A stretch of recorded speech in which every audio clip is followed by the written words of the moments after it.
Everyone. Thanks for attending our webinar today on effective dialogue tips. I'm Jason Adkins, Executive Director of the Minnesota Catholic Conference, the public policy voice of the Catholic Church in Minnesota. We're delighted that you've joined us today to help develop your skills as an effective advocate and dialogue partner on some very difficult issues.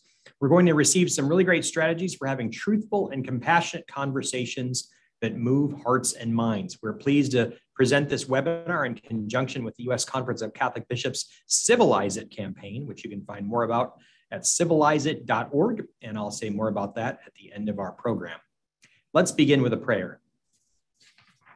In the name of the Father, and of the Son, and the Holy Spirit. This is the Litany of Humility written by Cardinal Raphael Mary del Val, who was the Secretary of State to Pope Pius X. O Jesus, meek and humble of heart, hear me. From the desire of being esteemed, deliver me, O Jesus. From the desire of being loved, deliver me, O Jesus. From the desire of being extolled, deliver me, O Jesus. From the desire of being honored, deliver me, O Jesus. From the desire of being praised, deliver me, O Jesus. From the desire of being preferred to others, deliver me, O Jesus. From the desire of being consulted, deliver me, O Jesus. From the desire of being approved, deliver me, O Jesus. From the fear of being humiliated, deliver me, O Jesus. From the fear of being despised, deliver me, O Jesus. From the fear of suffering rebukes, deliver me, O Jesus. From the fear of being calumniated, deliver me, O Jesus. From the fear of being forgotten, deliver me, O Jesus. From the fear of being ridiculed, deliver me, O Jesus. From the fear of being wronged, deliver me, O Jesus. From the fear of being suspected, deliver me, O Jesus. That others may be loved more than I. Jesus, grant me the grace to desire it. That others may be esteemed more than I. Jesus, grant me the grace to desire it. Then the opinion of the world, others may increase and I may decrease. Jesus, grant me the grace to desire it. That others may be chosen and I set aside. Jesus, grant me the grace to desire it. That others may be praised and I go unnoticed. Jesus, grant me the grace to desire it. That others may be preferred to me in everything. Jesus, grant me the grace to desire it. That others may become holier than I, provided that I become as holy as I should. Jesus, grant me the grace to desire it. In the name of the Father, and of the Son, and of the Holy Spirit. Amen. We're delighted today to welcome as our workshop facilitator, Emily Albrecht from the Equal Rights Institute. I'll say more about Emily and Equal Rights Institute in a moment, but wanted to kick off our morning together with a little bit more about why we are putting on this training and why we're here today. The why of the event is that the church calls us to be faithful citizens. That means we work to evangelize all areas of society, including political life, and do so by proposing, not imposing, public policies that promote life, justice, and the common good. Pope Francis calls politics one of the highest forms of charity because it serves the common good. And he says a good Catholic meddles in politics.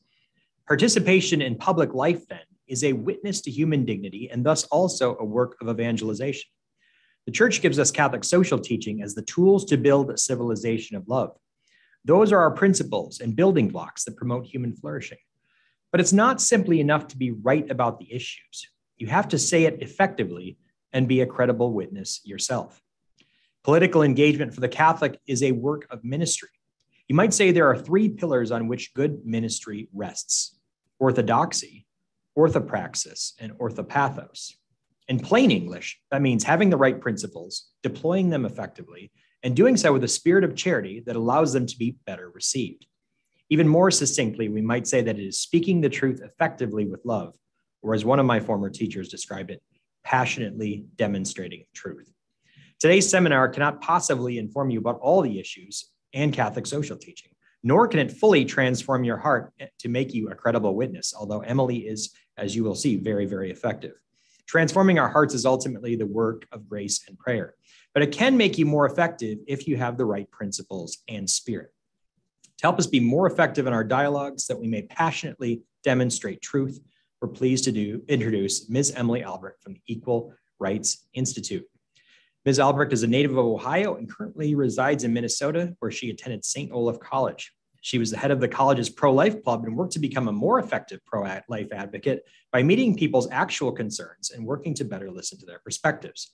After college, she joined Equal Rights Institute as one of their pro-life speakers and engagement coordinators, and she is one of their spokespersons across their social media platforms, including TikTok, which I'm just learning about. She writes and speaks on all sorts of issues related to the pro-life cause and travels around the country, speaking in defense of life with her winsome and compelling voice. Following Emily's presentation, we will have time for questions and answers. So put your questions in the chat as we go along. We'll try to get to as many as possible. Following the Q&A, I'll be following up with some more practical tips to help you be a faithful citizen and civilize the public conversation. It's my pleasure to introduce to you Emily Albrecht. Emily, take it away. Thanks for being with us. Thank you so much for having me, Jason. That was a wonderful introduction. I am really young, in case you all haven't noticed that already. And so I get asked the question a lot. What do you do for a living, right? Like I go to the hair salon and the woman doing my hair says to me, what do you do for a living? And I spent months absolutely hating that question because I work for a national pro-life organization. Okay, I talk about abortion all day, every day. And so how do I actually answer that question, what do you do for a living, in a way that's going to start our conversation off on the right foot if she's pro-choice? Because I'm more than happy to go talk about abortion. That is what I do. But I want us to be able to actually have an effective conversation about it. So how do I start this off well? Here's what I finally settled on. If somebody says to me, what do you do for a living? I say, well, I help pro-life people to be less weird. And I can't see any of your faces right now, but I guarantee you all did the exact same thing that every single person does when I say that to them.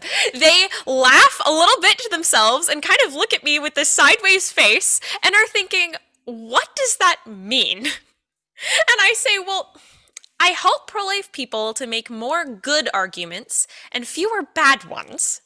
And I help us to connect relationally with people that are different from us so that we can actually engage with their ideas.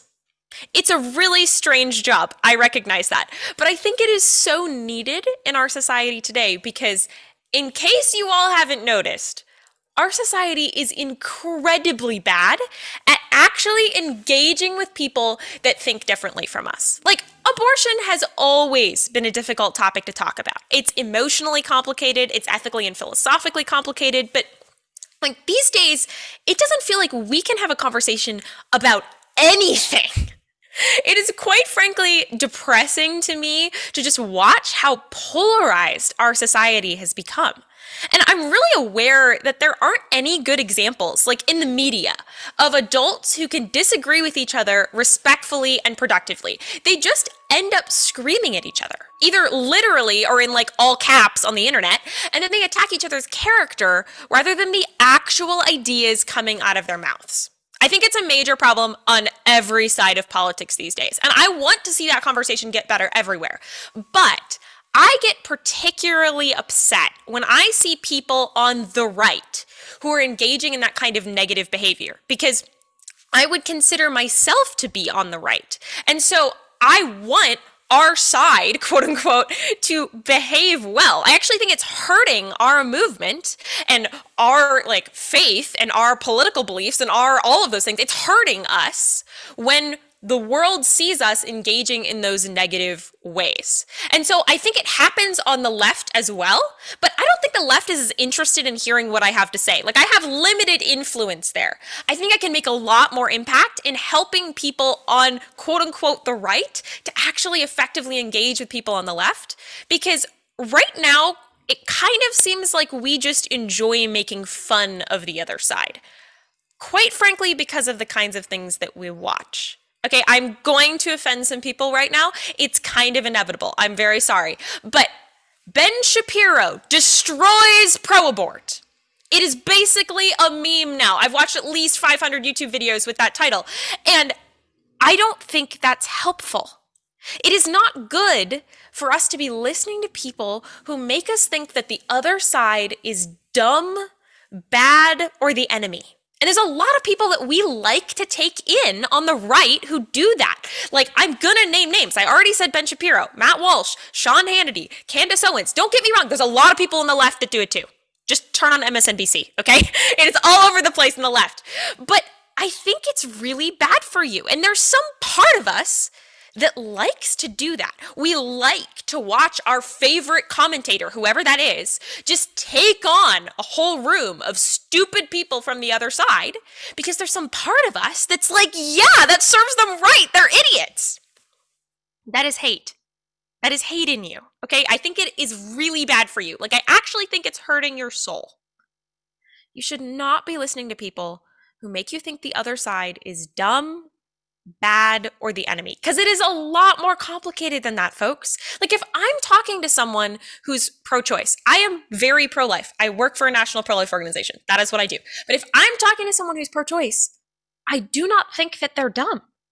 Like, I think that pro-choice people have really good arguments for their position. Now, I think those arguments ultimately have problems, and I want to be able to demonstrate why I think their arguments have problems.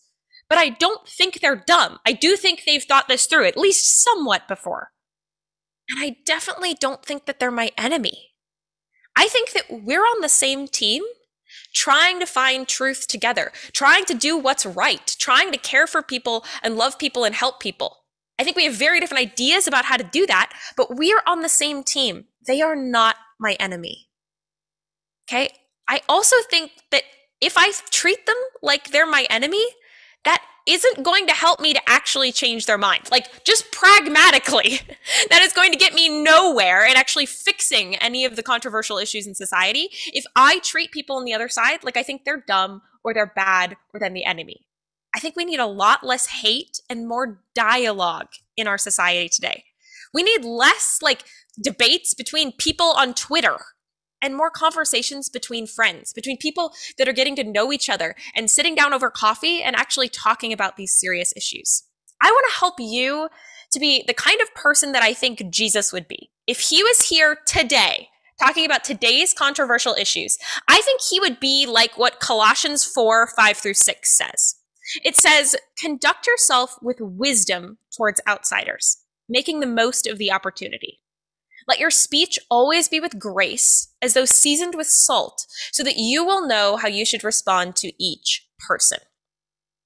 That's how I think Jesus would behave if he was here today talking about today's controversial issues. I think that he would conduct himself with wisdom towards outsiders, making the most of the opportunity. So he would not just avoid talking about things like abortion because they're too controversial. He wouldn't do that. He would make the most of the opportunity, but he would do it with wisdom and with grace. And the last part of that is my favorite part. He would know how he should respond to each person. He wouldn't just respond to some stereotype he has in his head of what pro-choice people think. No, he would get to know this person standing right in front of him. He would get to know their needs and their concerns and what has happened in their life that brought them to this particular position on whatever issue it is. Like, he would get to know them and love them where they were, and then he would respond to that, not just some stereotype of what stupid people on the other side think. That's what ERI is all about. And so if you're someone that considers yourself to be pro-choice or maybe doesn't align with my views on any of the kind of topics we're going to talk about today, I want you to know that you're welcome here. And I am inherently impressed by you. Like, we all love to live in confirmation bias. We love to only listen to people that we agree with, whether that's commentators, whether that's like watching news channels, on being friends on social media, or friends in real life. We only like to talk to people that we know we're going to agree with because it's inherently uncomfortable to listen to someone you know you disagree with talk. None of us like to do that. And so if you're someone who disagrees with me about things and you're on this call right now, I am so impressed. Because you are doing this thing that I am trying to get more pro-lifers, more Catholics, more conservatives, more whatever. I'm trying to get my people to be more like you. I'm trying to get them to go out and actually talk to people on the other side, actually get to know them and where they're coming from, because I think that makes us more effective advocates. And so I want you to know that I don't expect you to change your mind about anything today. Like, I don't know, that doesn't happen. People don't change their minds on serious issues because of one 45-minute speech by someone they've never seen before. That's not the way this works. I know that. But I am hoping that this is better and more interesting than you probably thought it was going to be. And you're going to discover a lot of tips that can help you to have better conversations with people in your life too. because we should all be working together to find the truth. That is the ultimate goal. We need less debates among people on the internet and more dialogue just among friends. ERI is all about making that happen. We exist to help pro-life people to think clearly, reason honestly, and argue persuasively. When I say think clearly, that means that I don't want to just give people answers to how to respond to talking points from quote unquote the other side. I will do some of that, but that's not the point. I want people to be able to actually think through these issues well themselves so that they don't feel like they have to memorize talking points or something. They can actually think well and speak well about this issue on their own.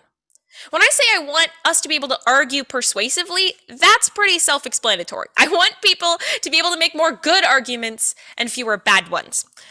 But when I tell pro-life people that I think they should reason honestly, people usually don't know what that means. They're like, what does it mean to reason honestly? And what I mean by that is that I think pro-life people should be open-minded about abortion too. When I tell people that I think they should be open-minded about abortion, pro-life people tend to absolutely freak out. Okay, a couple of years ago, my boss, Josh Brown at Equal Rights Institute, was doing a podcast called Life Report. And he wanted to do an episode on the idea of open-mindedness. Like, what is open-mindedness? Is it a virtue? Is it a good thing? What is its opposite? What does it look like in real life? Like, all those kinds of questions. And we wanted to give it kind of a controversial title. We didn't want to call it, should pro-choice people be open-minded?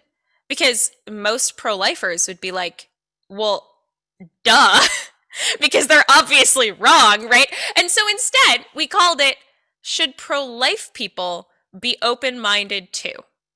And lifenews.com, super famous pro-life news site, they ran our podcast and accompanying article on their site. And we looked in a little bit later and we read 150 comments.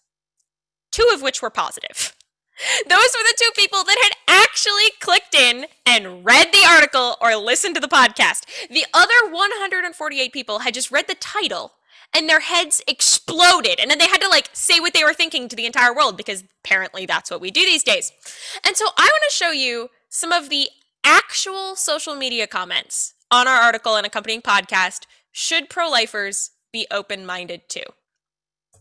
Absolutely no! Absolutely no, because apparently if you say it in all caps, that makes it better, I guess.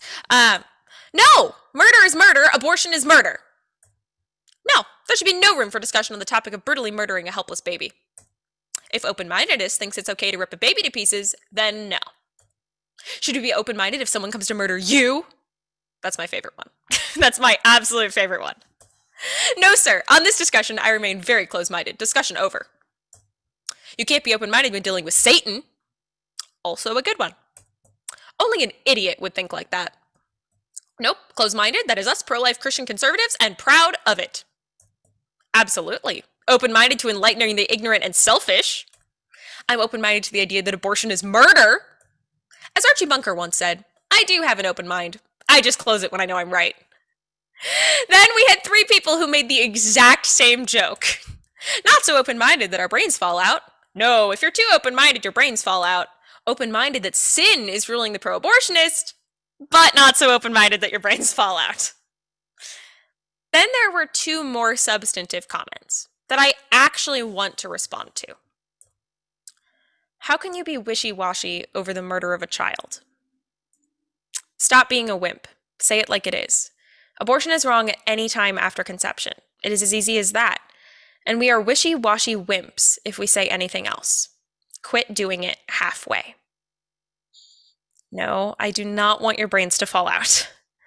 Let me explain what I actually mean by being open-minded. Have you ever been wrong about something?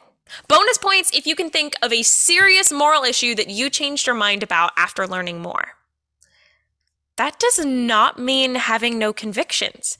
It simply means that you have the humility to believe something for good reasons, not just because you're too stubborn to believe anything else.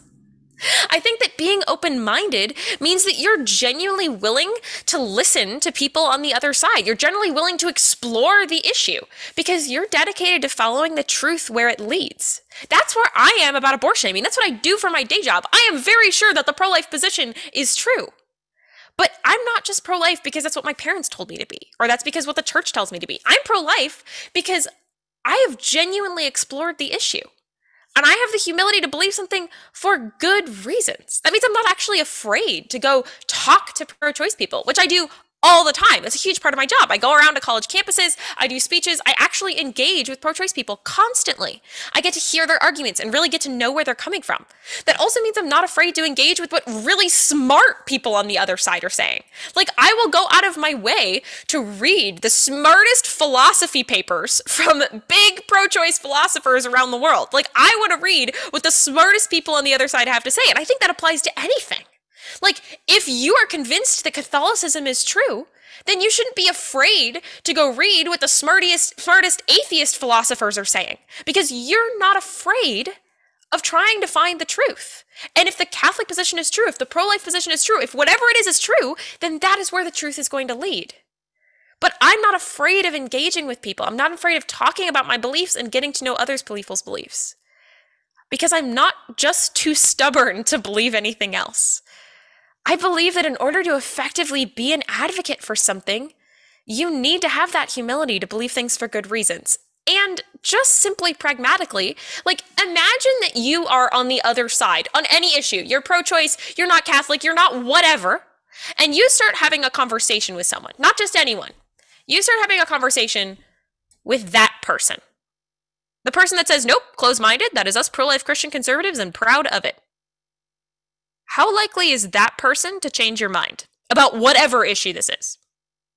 It's not happening. There's absolutely no way you're changing your mind, because you have made it very clear to this person, like you, as in, I should say, this person who is speaking here, nope, closed-minded, that's us pro-life Christian conservatives and proud of it. If that's you, if you're this person, you have made it very clear to this person on the other side you're talking to that you have no interest in hearing what they have to say. Like, what they have to say is completely irrelevant. You do not care. And that means that that person is also completely disinterested in hearing what you have to say, because you've made it obvious you're not interested in actually having a conversation here.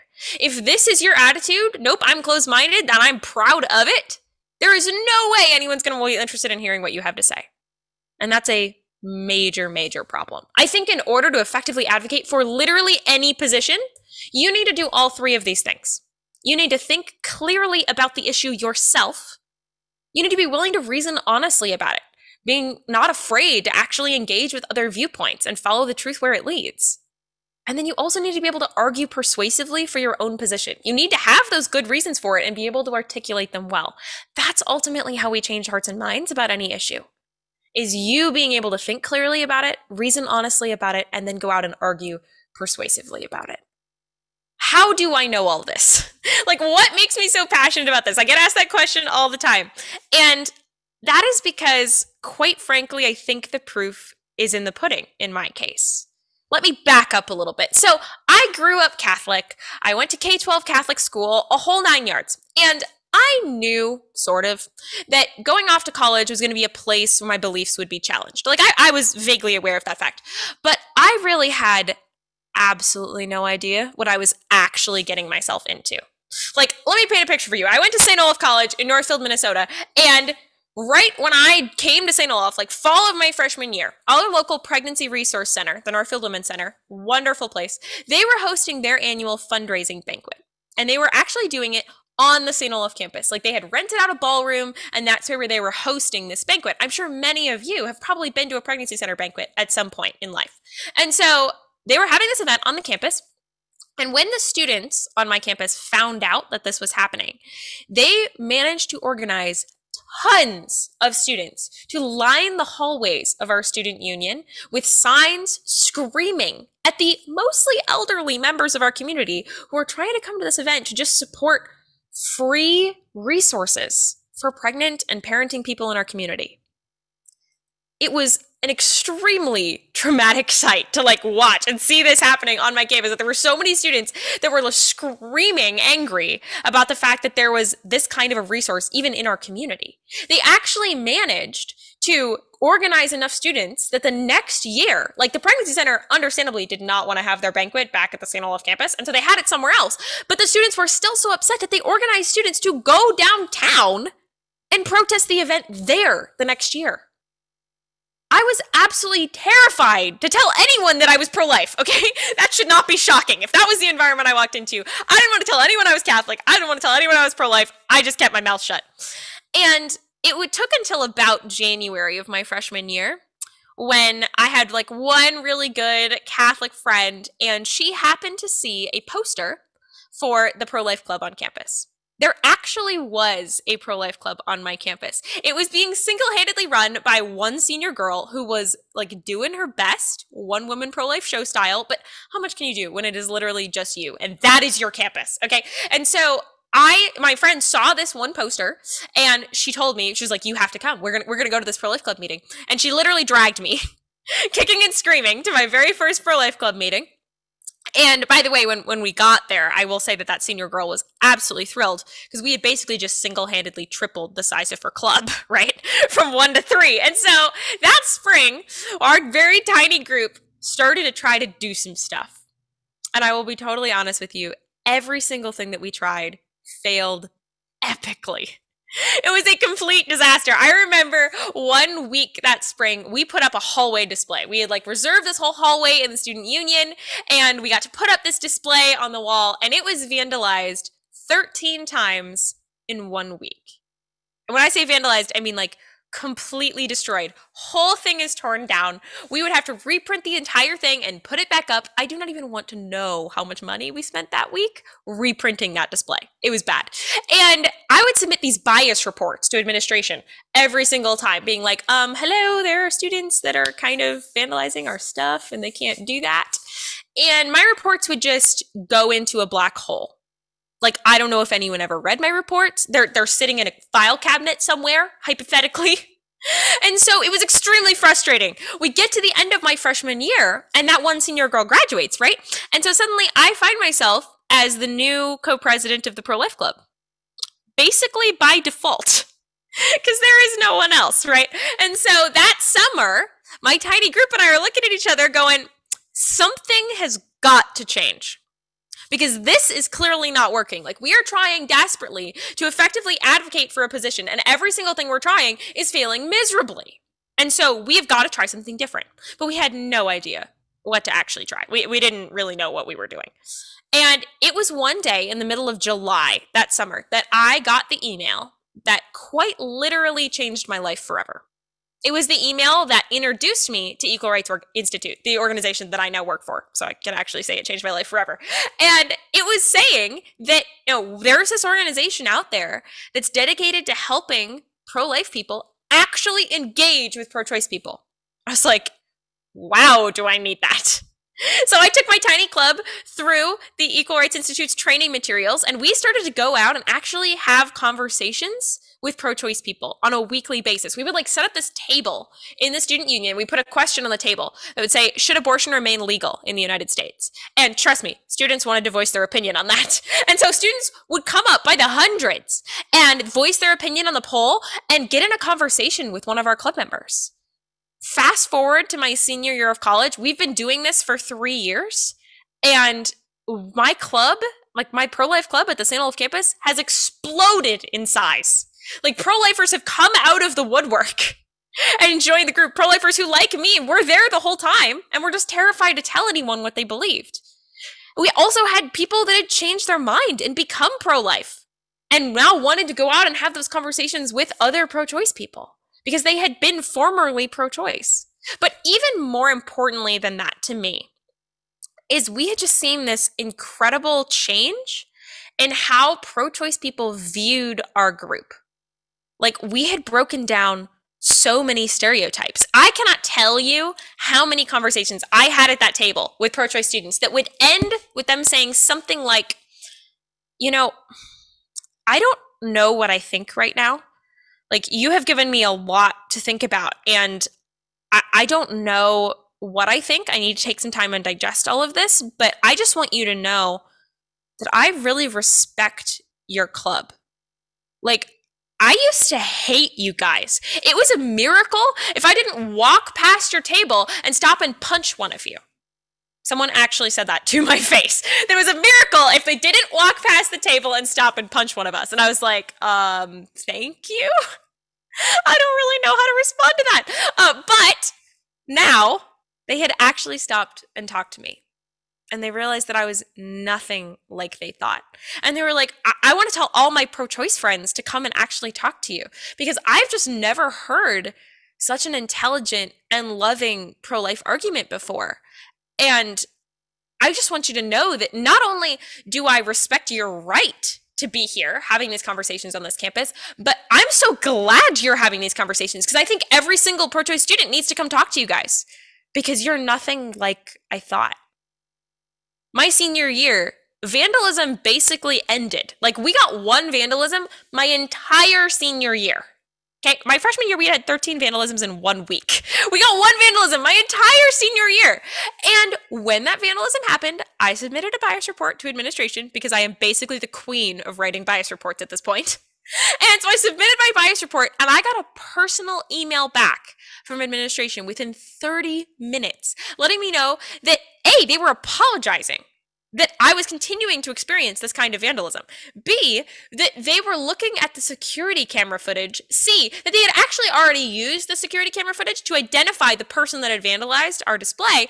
And then D, they were putting that person through the disciplinary process in 30 minutes. It was insane. Like, administration was suddenly respecting us. My freshman year, they wouldn't give us the time of day. And it's not like I'd ever had any direct conversations with administration.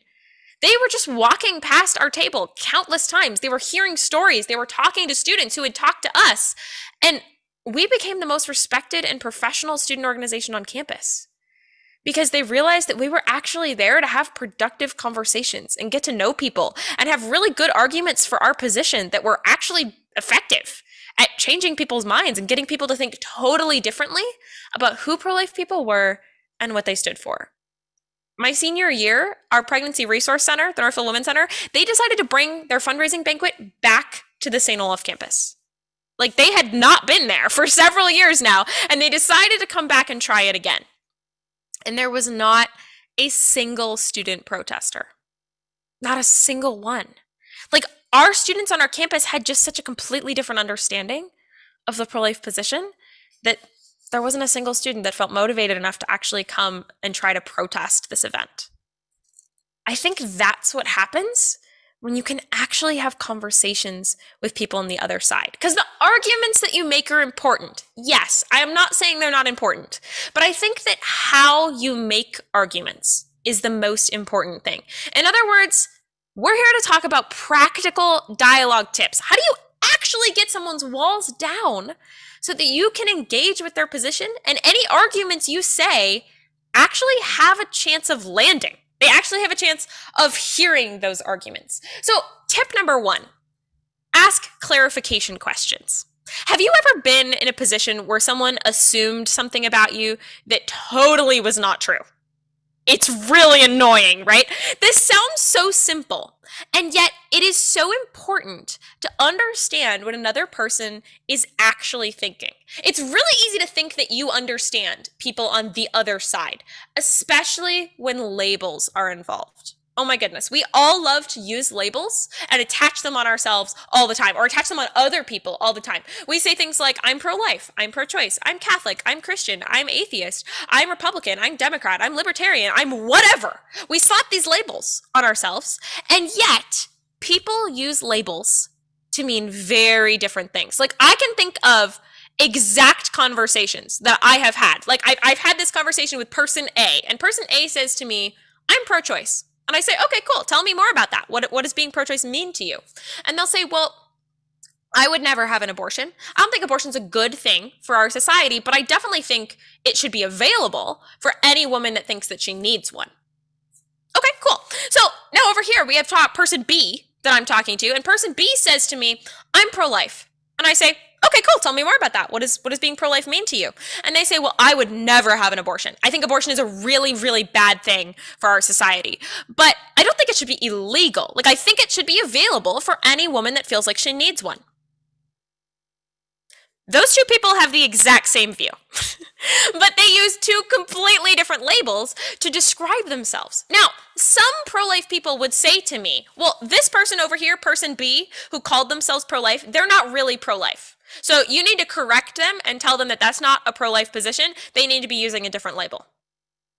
I don't care. I do not care what people want to call themselves. If they want to call themselves Republican, Democrat, or a squirrel, I don't care. What I care is what's actually going on in their head. I care about their actual argument. I think that it's too easy to just assume the person you're talking to is like the exact last person that used that same label for themselves. And so if someone says to me any label, I am going to get past that label as fast as possible, because I don't care if the label they're using is right or wrong. I care what they actually think. And so I'm going to ask them a clarification question. Like, if someone says to me, I'm pro-choice, I'm going to respond by saying, okay, help me to understand more about your view, because I've heard people use the word pro-choice to mean like at least 500 different things. And so help me to understand where you're coming from and what being pro-choice really means to you. I think that we need to stop treating people like they're formulas for a second and just remember that people are different. They have different needs. And so I want to understand what experiences and what thoughts and what arguments brought that person to this worldview where they're calling themselves this particular label. I think it takes time to understand what people actually think, but that is well worth a few minutes of my time, because it shows them that I actually care about what they think. And not only am I showing them that I care about what they think, but now the arguments that I make are going to be way more effective because I can actually respond to what is driving their view. It's going to do me zero good to make an argument that isn't related to the reason they hold that position in the first place. So if I can learn why they hold that position, then I can respond to their argument, their concerns, and not just some obnoxious stereotype I have in my head of what people with that label generally think. Tip number 2, silence your inner monologue. So after you've asked a clarification question, this is a lot more than just not interrupting them. I think the absolute biggest barrier to us taking in the argument that the other person is making is that we are trying to come up with what we're going to say next. We have this inner monologue because we want to sound smart. Everybody wants to sound smart, okay? Me too. I want to sound smart, but that means that I'm doing this constant thing in my head.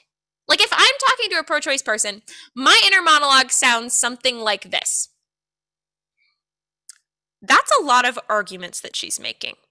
Which one of those should I respond to when she's done? Should I trot at a toddler? Oh, wait, no, that sounded like a bodily rights argument. Okay, I'll go that direction. Cool. I'm hungry. What was that thing that I was supposed to do when I got home? Oh, look, there's a squirrel. Okay, I am not listening. We all know this. I learned this the hard way back a few years ago when I developed this really dumb teenager habit of scrolling through social media on my phone while my parents were trying to talk to me. Like, I can feel just the air get sucked out of this Zoom call. Everyone knows that you should not scroll through social media on your phone when your parents are trying to talk to you. But it was really innocent. Like, I thought that I was listening. I could tell my mom was, like, talking. I could follow the themes, but it became really evident that I was not listening as soon as my mom asked me any sort of like comprehension question. Okay, we all know that I should not be browsing social media on my phone when my parents are trying to talk to me because I'm not really listening. But yet we do that exact same thing when we talk to people on the other side because we want to sound smart. So we're trying to figure out our next move in our head. And so we don't actually listen to the words coming out of their mouths. It's kind of like the difference between active and passive reading. Like, have you ever done that thing where you read like 2 pages from a book and then you get to the end and you're about to turn the page and you're like, I actually have no idea what I just read. And then you have to go back and do it again? Same problem. So sometimes what I'll do to help combat that issue is I will actually imagine the words that the person is saying like appearing on their forehead. I'm a very visual person, and so that helps me. Whatever it is that helps you, make sure that you're actually tracking with what they have to say. And then when they're done, you're going to have to take a beat to just process. And if I'm talking to like a pro-choice person and another person is observing my conversation and they hear me do that, the pro-choice person makes their argument and then they hear me just take a beat to process, then the person watching is going to be like, that was a really awkward pause. But I say, no. That is an awesome pause because it shows this pro-choice person that I'm actually taking what they have to say seriously. I'm just not just ready to spew out my monologue of my argument. I am actually taking in their information. It shows them that I respect them and what they have to say. And then when I make my argument, they're going to be way more interested in it because they know I actually took the time to listen. Tip number 3, find genuine common ground whenever you can. This is literally my favorite part of this whole talk. I have to tell you about this study. It is so cool. It is a 2019 Stanford and Northwestern University study about persuasion. They were trying to test something that seems very intuitive, that we ask people to do all the time. Put yourself in the shoes of someone else. That's a phrase you hear a ton. And so they were trying to test that idea. And I could tell you all about this study, but that's no fun. Instead, we're going to do it right now. You don't have to talk to anybody. You have to be ready to think in your own head. And we're not going to talk about abortion because we talked about abortion a lot so far today. I use that in a lot of my examples. So we're going to talk about healthcare. Okay, I want you to think right now in your own head, what is your view about healthcare? Just take a second and think about it. All right, now I want you to put yourself in the shoes of someone who has the complete opposite view from you on healthcare. So if you consider yourself kind of conservative about healthcare, I want you to put yourself in the shoes of like a stereotypical far left person who wants like a really socialized medicine system. Put yourself in the shoes of that person. If you consider yourself more left on healthcare, then I want you to put yourself in the shoes of someone who has a very, very conservative view. Okay? Got the concept? So put yourself in the shoes of the opposite person. What arguments is that person making to justify their view? I want you to just start like listing those arguments in your head.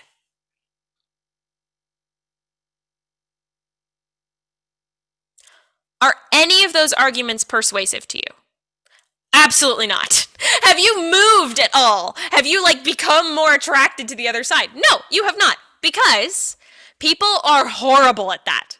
We are horrible at putting ourselves in the shoes of someone on the other side. You're imagining someone who is completely different from you in every way. And so, of course, the things that make them be on the other side are not going to be persuasive to you. Otherwise, you would have been there all along.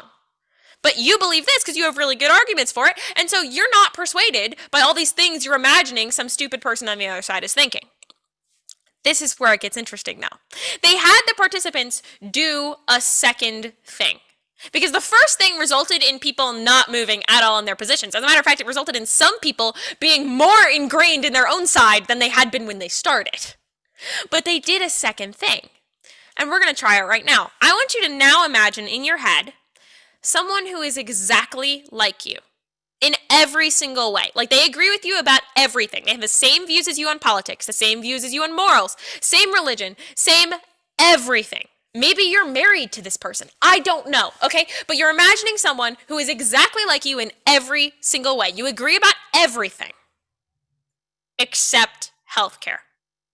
That is the one and the only place where you two disagree. What arguments is that person using to justify their view? That is a much tougher puzzle to solve, right? You can't just write them off and say, well, they're racist or they're a snowflake that can't handle reality. You can't do that because they're exactly like you. And so when they made participants sit there and for 30 minutes write down arguments that this imaginary best friend of theirs was using to justify their position, people's views changed dramatically. People left having drifted towards the middle. Now, there's a lot of things that we can learn from that study, but there's one really key thing, which is that I think the more you focus on common ground and common values in your conversations with people on the other side, automatically, the the more persuasive you're going to be to them. Because if you're entering a conversation about any controversial topic, their walls are up, their defenses are up, and they are assuming that you are this like warrior from the other side who is nothing like them.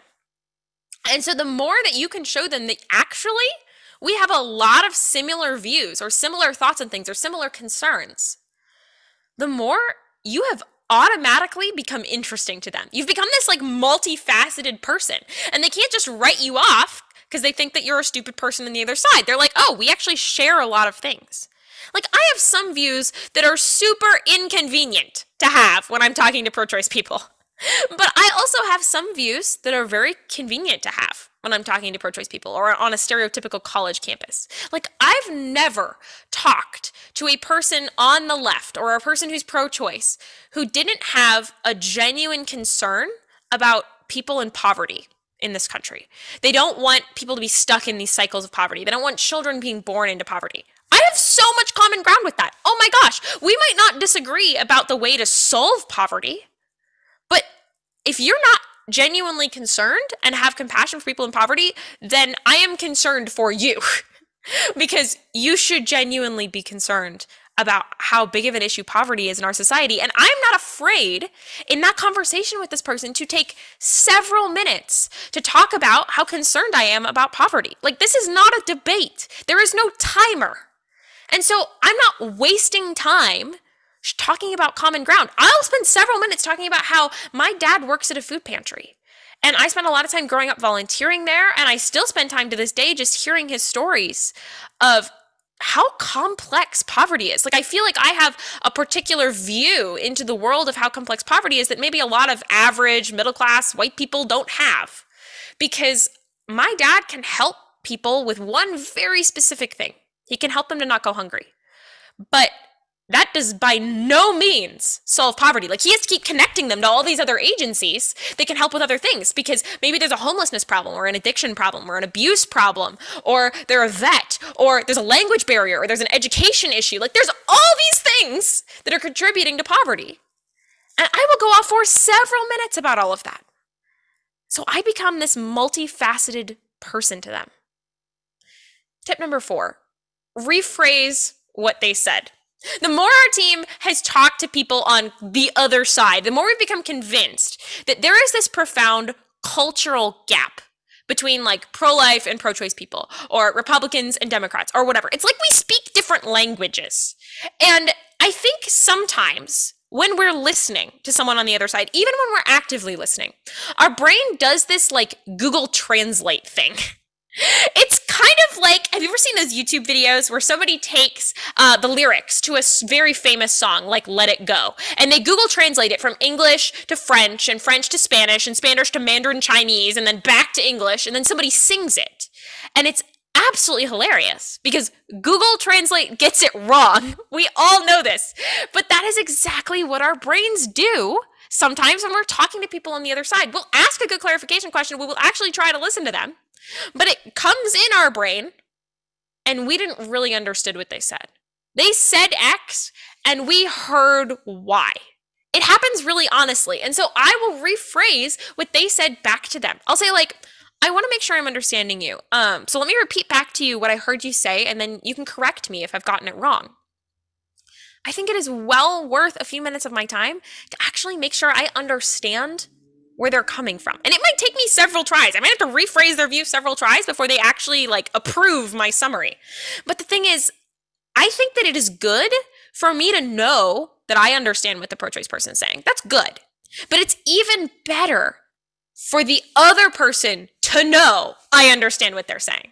Because A, it shows that I respect them. But B, if I have proven that I fully understand the other person's argument, yet I didn't suddenly become convinced by their argument in the last 30 seconds, that means that I must have a good reason for my position. And so they're going to be way more fascinated to actually hear what that reason is when I've proven I understand their reasoning. Next one, avoid arguments with question marks.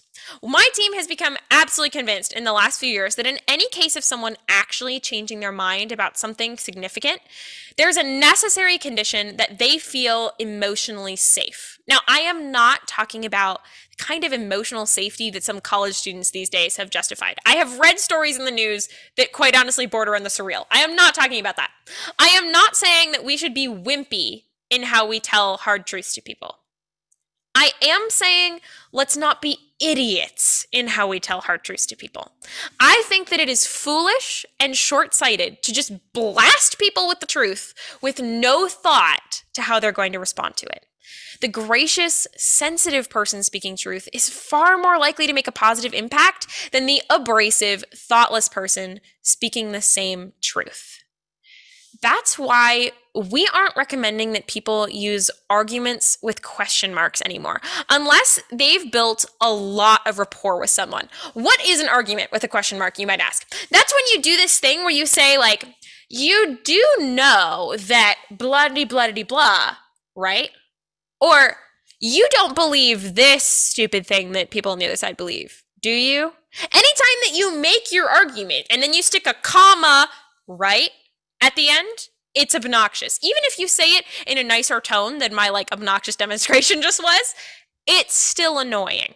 People don't like to be Socratized. They don't like to feel like they're being led somewhere. It's really uncomfortable. And I think that salespeople and family therapists are finding out the exact same thing.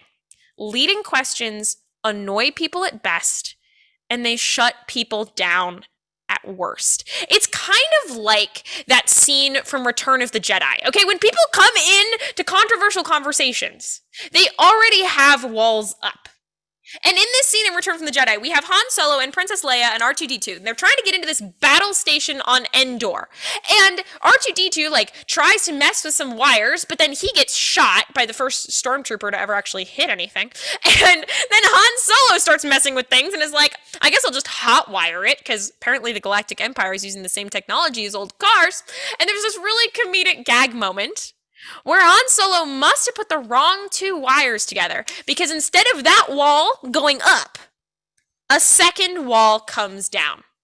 That is exactly what you do in your conversations when someone already comes in and they have their defenses up because they know this is a controversial conversation and you disagree with them. And then we start asking them the kinds of questions that make them feel like they're being led around. Instead of that wall going up, a second wall comes down. Do not add to the walls. I think that instead, we should have just a completely different attitude when we're talking about controversial conversations. We should basically play the worst game of poker ever. I think that you should just lay all of your cards face up on the table. Be like, this is my argument. Here it is. Here's all of it. What do you think? I'm not trying to lead them somewhere if I say that. I'm just being totally transparent about my view and then asking them what they think. Instead of asking these obnoxious leading questions that make them feel like they're being taken somewhere that they don't want to go. A couple of years ago, my team at ERI was doing outreach at Portland Community College. This is an actual picture from that outreach. That's my boss, Josh. He's sitting on the table right there. And he's talking to this pro-choice girl named Rebecca. And that is actually Rebecca. She had this really complicated pro-choice view. And so Josh was asking her lots of clarification questions, trying to understand where she was coming from. And things were going pretty well. They'd been talking for probably about 20, 30 minutes. And then Gabriel showed up.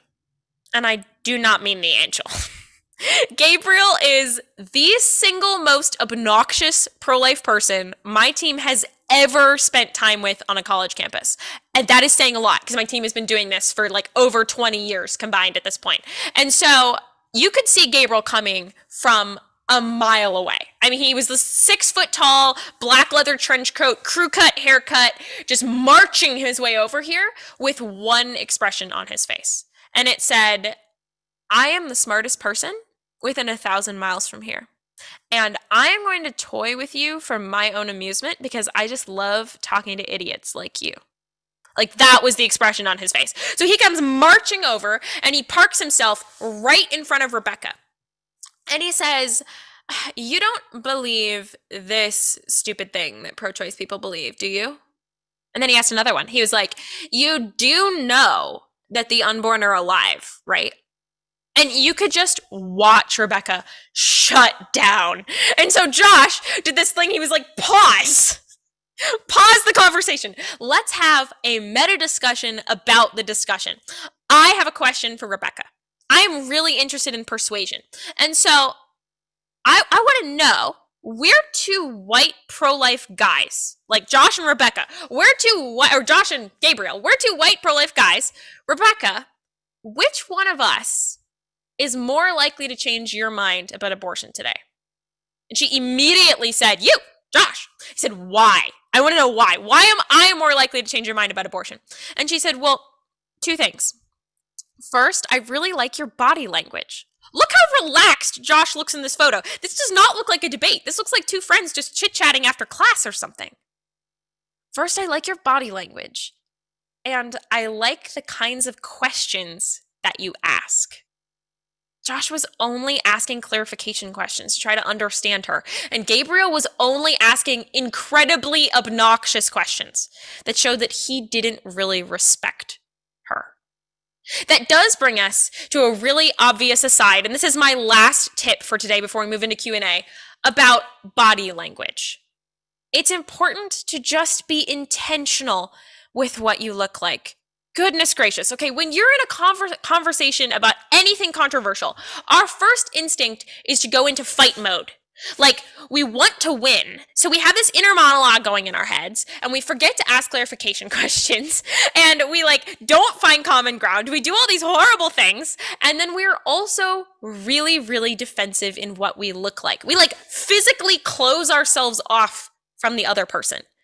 It's important to just be intentional with what you actually look like. A few years ago, our staff at ERI was training the staff at Students for Life of America. Wonderful pro-life organization. We love them so much. We were training their staff. And normally, when we do trainings for other organizations about how to effectively talk to pro-choice people, we will go out and give them a chance to practice by going to a college campus. But this was over the summer. And so there was no good college campus where we could actually go talk to pro-choice people. And so we actually ended up in a subway station in Washington, D.C. And so there was tons of people around. It was like a bus stop nearby, tons of people just mingling. It was great location. And Josh ended up in this 30-minute conversation with this pro-choice woman. And he was trying really, really hard to show that he was relaxed. Especially because Josh is over 6 feet tall. He's this really big guy. And so he's trying to minimize himself with his body language and not look intimidating. But the problem was there was really no good way to do that. We were in this really condensed area. And so he couldn't lean on anything really effectively. And he thought about trying to walk towards her and get her to move onto a park bench. But then he thought that might look aggressive if he walked towards her. So he ended up just resting his arms on the sign in front of us. And he looked super relaxed. Found out later, he was not. That was an incredibly flimsy sign. If he had just put 1 ounce of pressure on it, it would have collapsed on him. And so he was getting this epic ab workout for 30 minutes while he was talking to this woman. And at the end of the conversation, she totally became pro-life. And we saw this thing happen that we have never seen before. She found out that our staff at ERI was training all these other people how to have conversations about abortion. And she went over and just basically gave this spontaneous speech. She was like, you all need to talk about abortion. This guy is amazing. Do whatever he says, because I was pro-choice, like this morning. And it was really affecting my life because I was terrified of getting pregnant because I thought that I should have an abortion, but I didn't want to have an abortion. And so I haven't been sleeping with my husband. But now I talked to this guy, and let me tell you what's so awesome about what he did. And she mentioned 2 things. She said, I really felt heard, and I liked his body language. She was like, he just looked so relaxed. And that made me feel relaxed. And I could have talked to him for hours. But now I'm pro-life, and so I'm not afraid of getting pregnant anymore. So I'm going to go home and have sex with my husband. It was a really big day for her, okay? And for her husband as well. Sometimes it is just the little things that can make a conversation go so well. When you use these practical dialogue tips, you can bring a person's walls down and actually get to the point where the arguments you say matter. They have a chance of landing. You need to have good arguments for your position, yes. And that's why we teach arguments at Equal Rights Institute. We'll teach you how to have effective arguments about abortion. But regardless of what you're talking about, I think that the arguments you make are secondary to the way that you make them. People are far more impacted by how you behave in a conversation than by the real words that you're saying. I believe we have about 20 minutes for Q&A. So I'm going to toss it back to you, Jason, to get us going with that. Emily, thank you. That was just fantastic. And you've underscored the importance of a principle I try to live by as much as possible, which is stupid for Jesus is still stupid. And poor Gabriel sounds like the living embodiment of stupid for Jesus is still stupid. One point you really drove home here, and I'm going to get already to some of the questions that people have been putting in the chat, and please keep those coming, is the importance of relationships. And would you say a little bit about that? That, I think back to my own experiences. I don't think the same way I think about a lot of issues that I thought 10, 15, certainly 20 years ago. And a lot of that has changed because of the role of relationships, but also the importance of having an open mind and continuing to learn. So would you say a little bit about the importance of relationships in terms of ongoing dialogue and how important that is?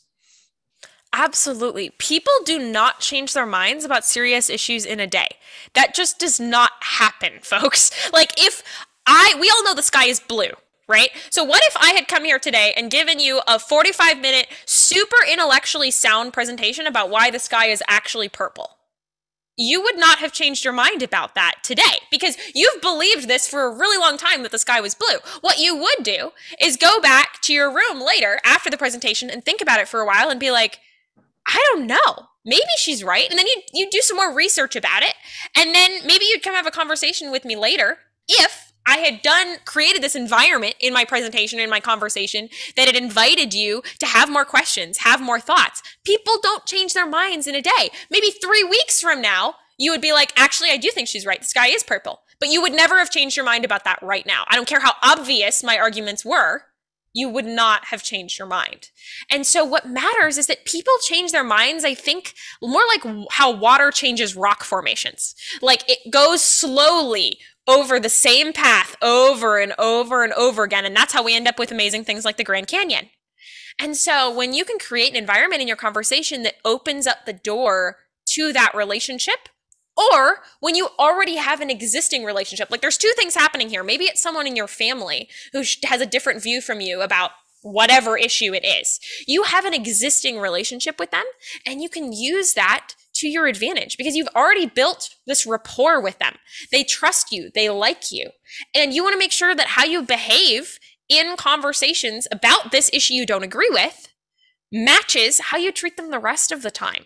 With love and support, because you have that relationship, it's going to make the things you have to say more interesting because they already see a lot of that common ground. They already know how you're similar. If this is someone you've never gotten to talk to before, like the people I talk to on college campuses, I try to establish that relationship by using effective body language that, doesn't feel like we're adversaries. As much as possible, I want to go sit down. Like, let's go actually get a coffee at this coffee shop.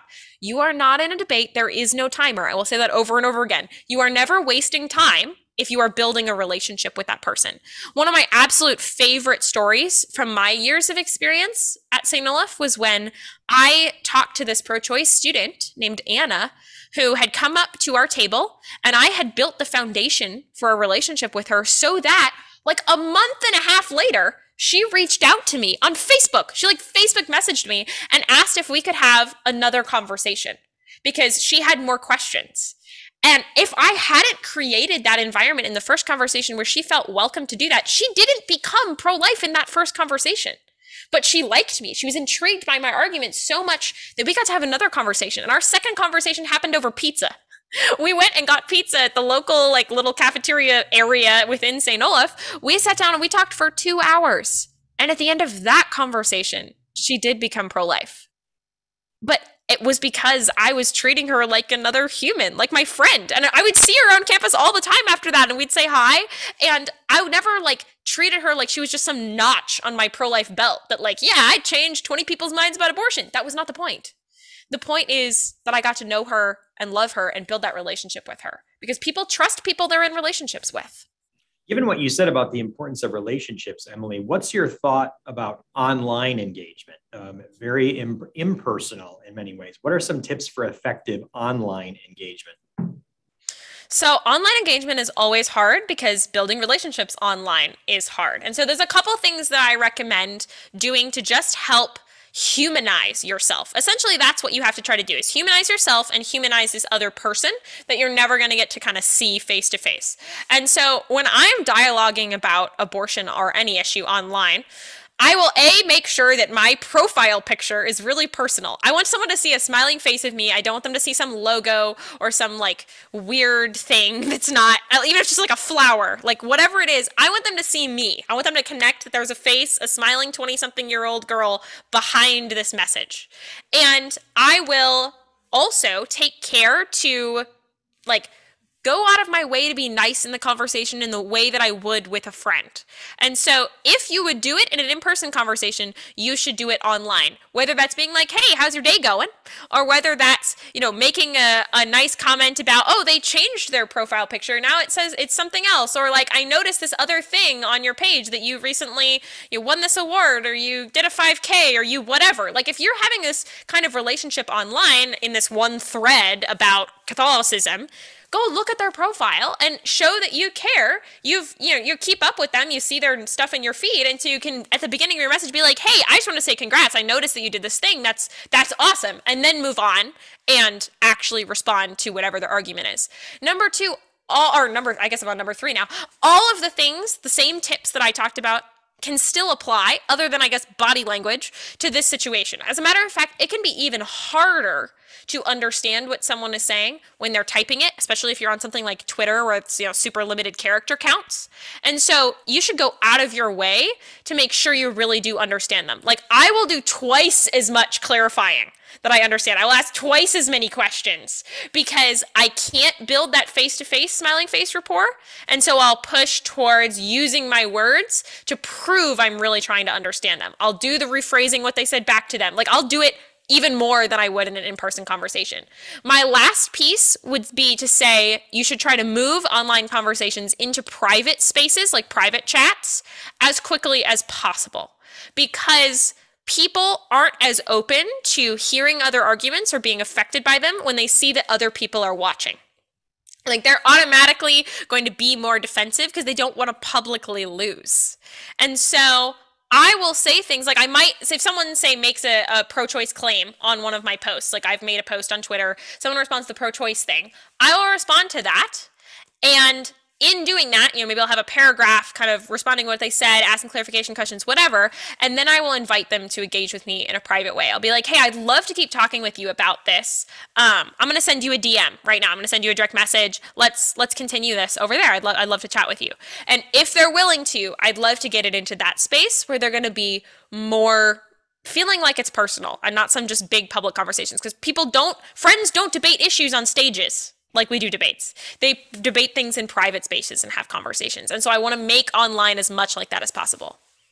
Some people today believe that, there are some folks who have such radically different views on so many issues that you can't engage someone in a constructive dialogue with someone who doesn't share your basic underlying premises. And that soil is going to have to be tilled some other way by effective witness or charity or some sort of compassion before you can even have a constructive conversation. Are there some instances in which people are so polar opposite that argument is really correct that we can't even engage them? Or is there always a way to find common ground and bridge that gap and break down those walls?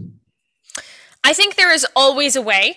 They may not be open to that way, but there is always a way. So let's break down each of those one at a time. I have never talked to a pro-choice person, an atheist, or whatever, that I did not have some common ground with. Like I said in my presentation, poverty is always a classic one. It comes up in almost every conversation I have about abortion. But it's other things too. Like I'll talk to people that are hardcore, leftist, animal rights activist, vegan types. That is just very not me. But I still have common ground with that. I have concerns about how some animals are treated in factory farms. I don't think we should just go around torturing squirrels for fun or something. Like, I have common ground with that. I think that animals are part of God's creation. We shouldn't mistreat them in ridiculous ways. That seems like a person that I would have nothing in common with, but that's not true. If I actually look at the root of their view, there is common ground there. We just have very different ideas about what that should look like in real life, how we should behave, how we should legislate, we should whatever. But we share basic things that end up in very different places. And so if I can kind of ask the questions to find out what's at the root of their view, then I can usually find something I can go off of. I think that basically it is possible on my end to talk to literally anyone.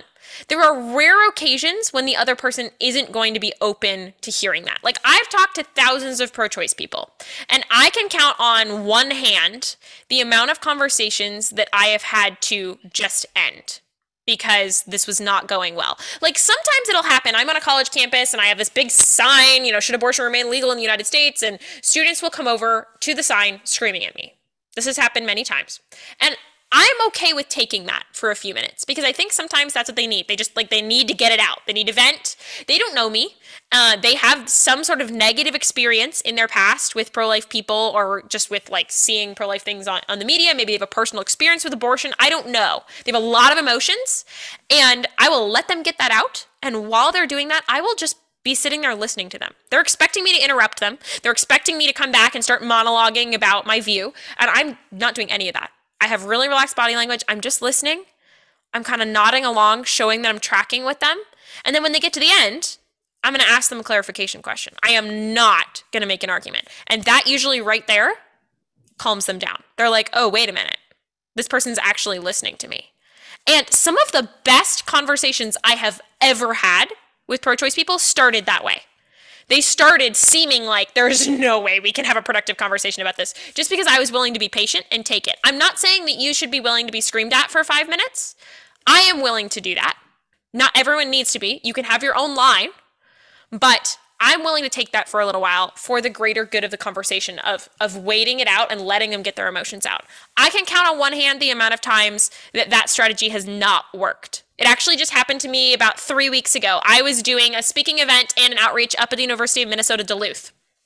And I had been having great conversations with pro-choice students all day. I'd done a public speech the night before. Tons of pro-choice students came, loved it. I was engaging in these great conversations. It was awesome. Until I had this one couple come up to me. And I was at the table the next day after my speech.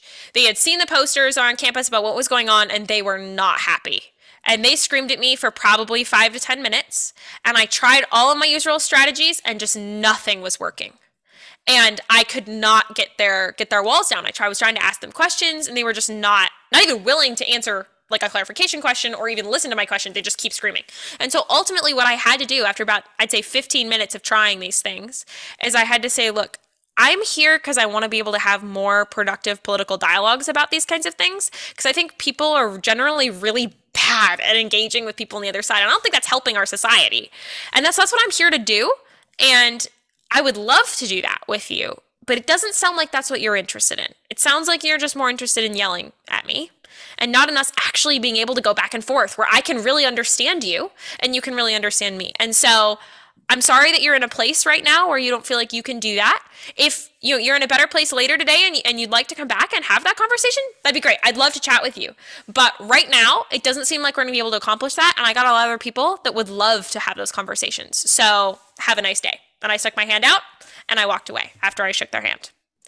Sometimes that's going to happen, but in the thousands of conversations I've had, I can think of less than 5 that ended that way because I can almost always get their walls down, find common ground enough that we can actually start that conversation.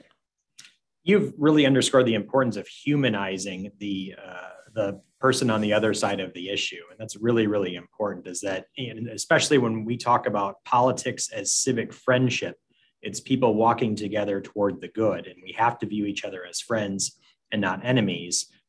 Trying to find common ground for the common good. One question in our chat that's really important is, how do we help humanize the opponent? You've talked about reading the articles and trying to understand the legitimate concerns of the other side. But what are some ways that we can better understand our interlocutors, our dialogue partners, when we're having these difficult conversations? Preparation is key, understanding where they're coming from. But what are some strategies that you employ, and what would you employ for those who are on the webinar today? Sure. So if you're talking to someone that disagrees with you about something, there's a little bit of prep work, as you kind of alluded to there, Jason, that can go in before you ever have that conversation that's going to enable you to understand them better. Classic example, I think that a lot of pro-choice people today are using a specific kind of argument against for abortion. It's called a bodily autonomy argument. I'm not going to go into what that argument is or how to refute it right now, but they're using that argument, and I think that's an absolute catastrophe in the pro-life movement, that 95, I'm going to say, percent of pro-choice people or pro-life people that I engage with do not even know that argument exists. They've heard it in slogan form, but they don't actually understand what it means, and they don't understand that that's the argument that pro-choice people are really using, and they don't even know what questions to ask the pro-choice person so that they could reveal that that's their view. They just kind of have never really explored that and don't know what the average person on the other side is saying right now, because we all like to live in confirmation bias. We all like to only read the news stories or listen to the people that agree with our side. And so we don't even know, I'm telling you to ask clarification questions, but I think the average pro-life person, if they're faced with a pro-choice person making a bodily autonomy argument, they don't even know what kind of clarification question to ask, because they've just never been exposed to this before. And so I think there's a preparation level of making sure that you are not completely surrounding yourself in confirmation bias. A lot of times people ask me, what's a practical way that I could do that?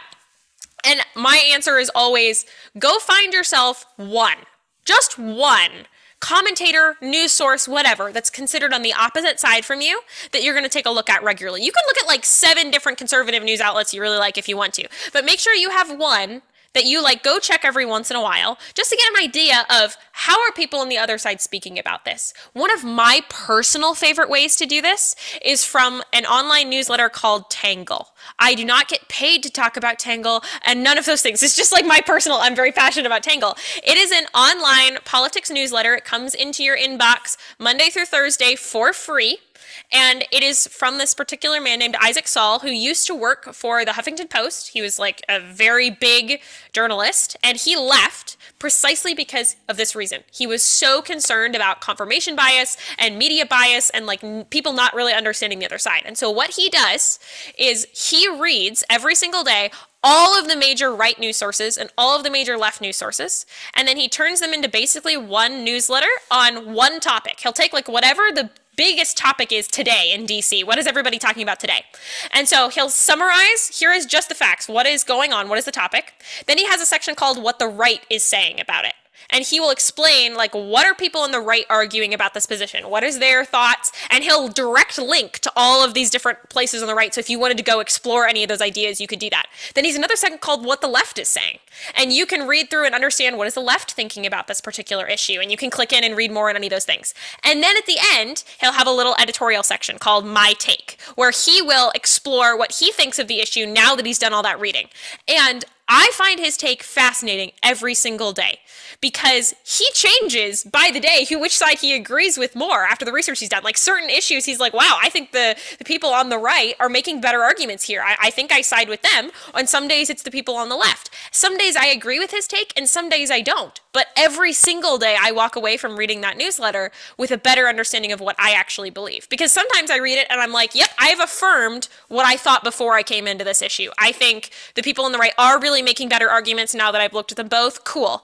Sometimes I've left that newsletter with a completely different understanding and being wow, I had never heard that argument from the other side. That's really compelling. I've moved a little bit.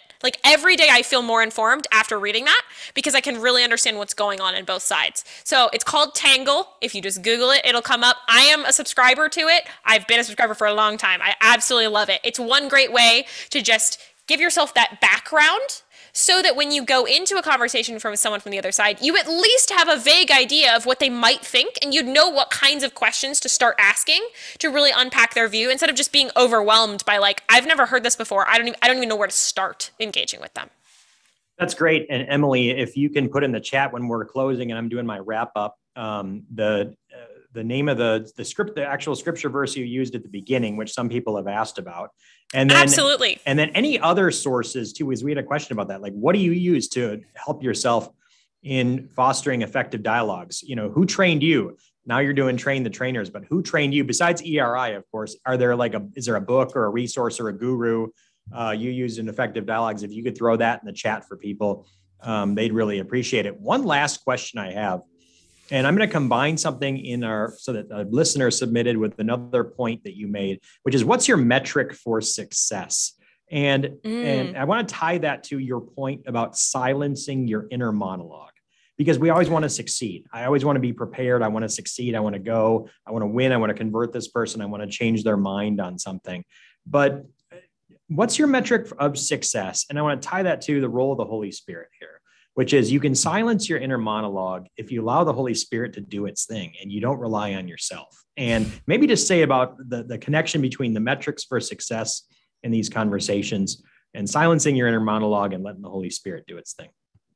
Yeah. So I think that I've succeeded in a conversation with someone on the other side when they leave having had a positive experience that they've never had before with someone like me. So in my case, when I'm talking to pro-choice people, I think I've succeeded when they left with a positive experience with a pro-life person that's made them think differently about who pro-life people are and what they stand for. Because I don't think it is my job to change someone's mind. I think that is the Holy Spirit. I think the Holy Spirit is working in our conversations. We have this saying at ERI that every conversation I have is a series of judgment calls amidst prayer without ceasing. Because you're not going to know exactly what to say in every moment. I am constantly trying to make immediate judgment calls because I'm not having this inner monologue and planning my whole thing. So I listen to them, and then I have to make a split second. Where do I go from here? What would be helpful to them right now? What do I say? What of concerns can I affirm, and how do I affirm them well? All of that is a series of judgment calls, but it is leaving it to the Holy Spirit to actually do the changing, because people don't change their minds in a day. And so if my metric was how many pro-choice people have I actually changed their minds, I don't know. I know how many pro-choice people have told me in the moment that they have changed their minds, and I have a few of those. But I have more that I found out later, months later, years later. Guess what? I changed their minds, and I didn't know at the time. And I have even more pro-choice people I've talked to who I've never gotten to have a follow-up conversation with. I was just doing a speaking trip in Oregon. I was talking to pro-choice people out there. I'm probably never going to see most of those pro-choice people again. And so I have no idea what kind of an impact I'm making. And that's not my job. I believe that God puts us here to plant seeds and to love people. And I hope that they get to talk to another pro-life person in the future that's going to, water those seeds a little bit more. But that's not my job. My job is to love people where they're at and to help them have a positive experience and hear the most intelligent and loving pro-life person they've ever met. That's going to really change their kind of stereotype they had in their head of who pro-lifers are and what they stand for. That's my job, and I let the Holy Spirit do the rest. Beautiful. That's a great way to end. The sower sows the seed, and someone else may reap the harvest. We have to have confidence in that. I can tell you that so many destructive conversations and dynamics happen at our Capitol and in politics regularly because people aren't willing to take that long view, that supernatural perspective.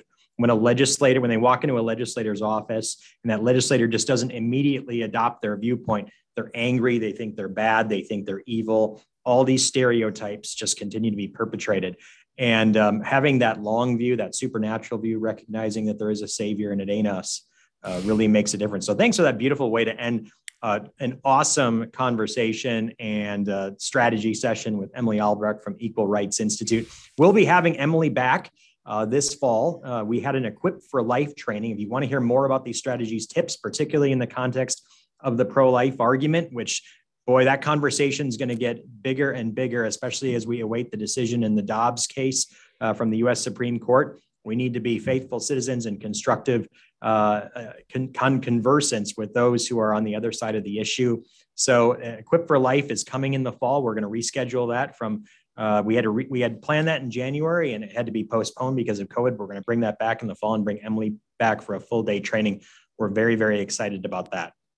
Emily, if you could drop those things in the chat, I'm just going to highlight a few practical things. Next steps for our listeners. This will be recorded. And we will make it available to those who attended. We'll certainly keep you informed about the Equip for Life training as well. Another thing I wanted to mention, though, is the importance of the Civilize It campaign from the USCCB. And you'll see a screen pop up. Civilize It is a campaign from the U.S. Conference of Catholic Bishops, understanding the problem of polarization in our society and the need for Catholics to be effective witnesses and effective advocates in the public arena.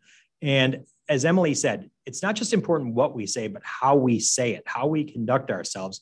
That is important for persuading people, but it's also important for the work of evangelization, which is ultimately the why behind what we do, is to promote human dignity, to protect people made in the image and likeness of God, but also to help people understand the author of those truths and come to know the author of those truths that promote human dignity and the common good. And that's Jesus Christ. And Emily put that quote from Colossians 4 in the chat, which was a beautiful thing. I'll have Maggie on our team provide a link to the Litany of Humility from Cardinal Mary Del Valle. That was also in the chat. But I really encourage you to take the pledge, civilizeit.org, find more resources for becoming an effective dialogue advocate and someone who's engaging important questions in a civilizing and humanizing way, understanding that our opponents are our friends and our neighbors, and we should treat them as such. Take the pledge and become part of the Civilize It material. Emily's also recommending Justice for All, Equal Rights Institute's partners with them. There's another group out there in the political arena called Braver Angels too. Archbishop Hebda has done a presentation for Braver Angels as another group trying to bridge the gap and build bridges in the public arena and not break down walls. Emily says she loves Braver Angels, so fantastic. But go to civilizeit.org and take the pledge. And you can continue to find resources there at usccb.org and the civilizeit.org for that campaign. One way to be an effective advocate in the public arena here in Minnesota is to join the Catholic Advocacy Network. We have to inform ourselves and form our conscience, inform ourselves so that we can transform our state. We need to know what it is that we're advocating for. We need to know the right principles, and then understand how to bring those principles in the public arena. We need to know what's going on at the right time. In the Catholic Advocacy Network, which you can find at our website, mncatholic.org, is a great way to stay informed about the issues. It's just a first step. It keeps you on top of what's going on at the Capitol at the moment, and then other opportunities such as this one, training opportunities where you can learn more about becoming a faithful citizen and effective advocate. Again, you can become part of the Catholic Advocacy Network at mncatholic.org. Two controversial issues on which we need Catholic advocates speaking and proactively, helping protect Minnesotans from predatory gambling. Now, certainly the church does not oppose games of chance, raffles, bingo, and all sorts of things like that. But what we're talking about is anytime, anywhere gambling in the palm of your hand through a smartphone, and that's sports betting.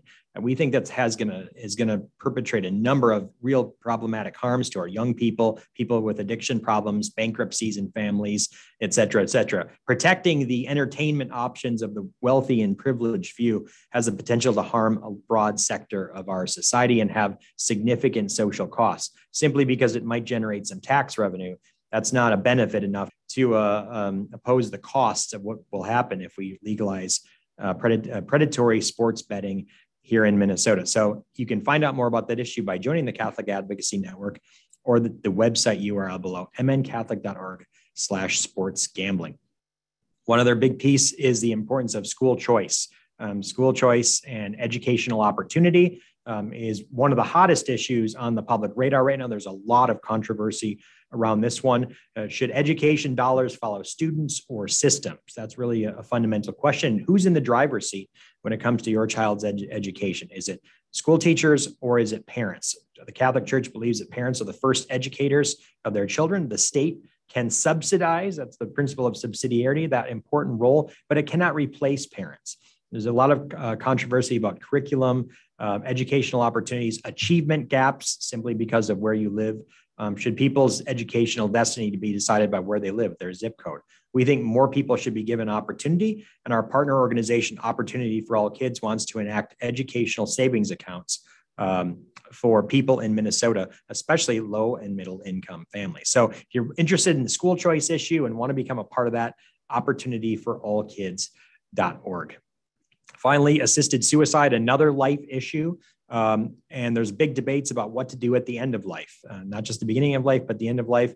And our over 70 organization alliance, the Minnesota Alliance for Ethical Healthcare, aims to be that resource to help you, equip you to be effective advocates against assisted suicide. We're not content with simply opposing something. We're also proposing better care because, as Emily said, we have common ground with assisted suicide proponents. We think everyone should have a right to healthcare and have access to good healthcare. So that's something we often share with proponents of assisted suicide. But what does that look like? Our position is that rather than abandoning people who are suffering, we should be promoting better care. And that's what the Alliance for Ethical Healthcare is all about. So you can find out more about that issue and how to promote better care, including better palliative care, at ethicalcaremn.org. Finally, I just want to underscore the importance of letting the Holy Spirit work for you, through you. You've come here to be prepared, to be formed and equipped to be advocates for life and dignity and the common good. But at the end of the day, we have to let the Holy Spirit work through us. So I want to close us out with a prayer and ask for the intercession of the Holy Spirit upon you. And we're grateful for your presence here today. We're grateful for Emily Albrecht, the Equal Rights Institute. You can follow in the chat. And we'll leave that up for a second while I'm finishing with a prayer that you can click on those links. And again, this presentation will be made available to folks who attended the webinar after we're done. But we're grateful again for your presentation. And let's pray together. In the name of the Father, the Son, and the Holy Spirit. Amen. Come, Holy Spirit, fill the hearts of thy faithful and enkindle with them the fire of your love. Lord, you sent out your Spirit and they were created, and thou shalt renew the face of the earth. Amen. St. Thomas More, pray for us. St. John Fisher, pray for us. Our Lady of Guadalupe, patroness of the Americas, pray for us. Amen. In the name of the Father, the Son, and the Holy Spirit. Amen. Thanks again for joining us. God bless your day.